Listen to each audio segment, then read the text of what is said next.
When someone is dead, he said, oh, Abdullah is dead. Read the Fatiha. And they read the Fatiha. This is not from Islam.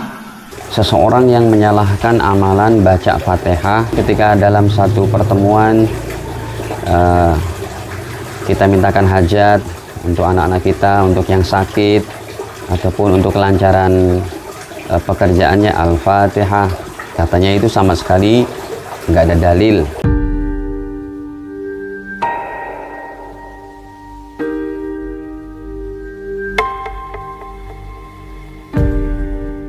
At all. But did I hear it correctly that you read the Fatiha and then Surah? After Fatiha Surah? Yes? And then Takbir and Ruku'? Why do you recite the Fatiha?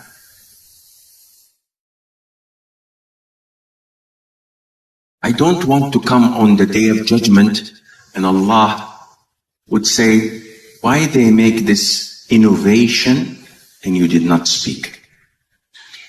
Ever in the books of Sunnah had the Prophet ﷺ recited the Fatiha like this? Yes or no?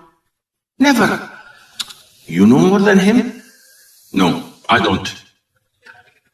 So this is why I have to clear my conscience so that on the Day of Judgment, I told them, khalas, I go.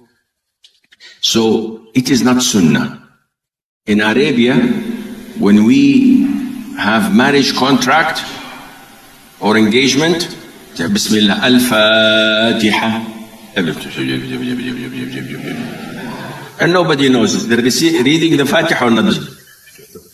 And they wipe their face. And they wipe their bodies, and they scrub their backs. Go take a shower. What are you doing? And also, because marriage is like death. When someone is dead, he said, oh, Abdullah is dead. Read the Fatiha. And they read the Fatiha. This is not from Islam.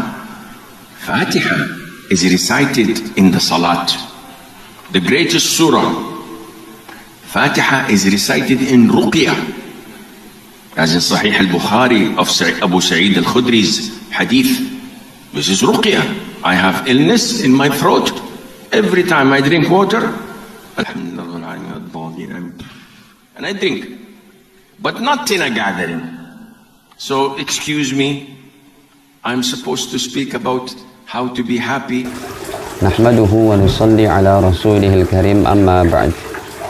Kaum muslimin muslimat yang dirahmati Allah Ta'ala, ada yang bertanya perihal seseorang yang menyalahkan amalan baca Fatihah setelah sholat Al-Fatihah, ataupun ketika dalam satu pertemuan kita mintakan hajat untuk anak-anak kita, untuk yang sakit, ataupun untuk kelancaran pekerjaannya, Al-Fatihah. Katanya itu sama sekali nggak ada dalil. Bahkan orang ini bersumpah dengan nama Allah, demi Allah, demi Allah. Kalau dibahas dari pembahasan, adakah contoh Nabi habis sholat ataupun untuk meminta hajat dengan baca Fatihah yang langsung dikerjakan oleh Nabi setelah sholatnya? Ya, jawabannya tidak ada. Tetapi pengambilan dalil bukan cuma hanya dari contoh Nabi. Kalau pengambilan dari contoh Nabi saja, maka amalan-amalan di Masjidil Haram banyak yang nggak ada contoh Nabi. Seperti yaitu sholat taraweh setiap malam 1 juz, lomba hafal Quran di Masjidil Haram, arena haji yang tempat mabit di Mina diperluas. Itu kan nggak ada contoh Nabi semua, ya. Ataupun sholat jenazah orang-orang Mekah yang selalu dibawa ke Masjidil Haram. Kalau secara zahirnya contoh Nabi nggak ada, ya. Kalau ini mau disalahkan semuanya salah. Tetapi pengambilan dalil bukan hanya contoh Nabi, tapi banyak daripada mafhum, daripada mantuk, qiyas, daripada bahasa Arab, ya, bisa juga dari ijma', ya. Jadi banyak sekali pengambilan dalil serta disesuaikan dengan hukum yang 5: wajib, sunnah, makruh, jaiz, haram.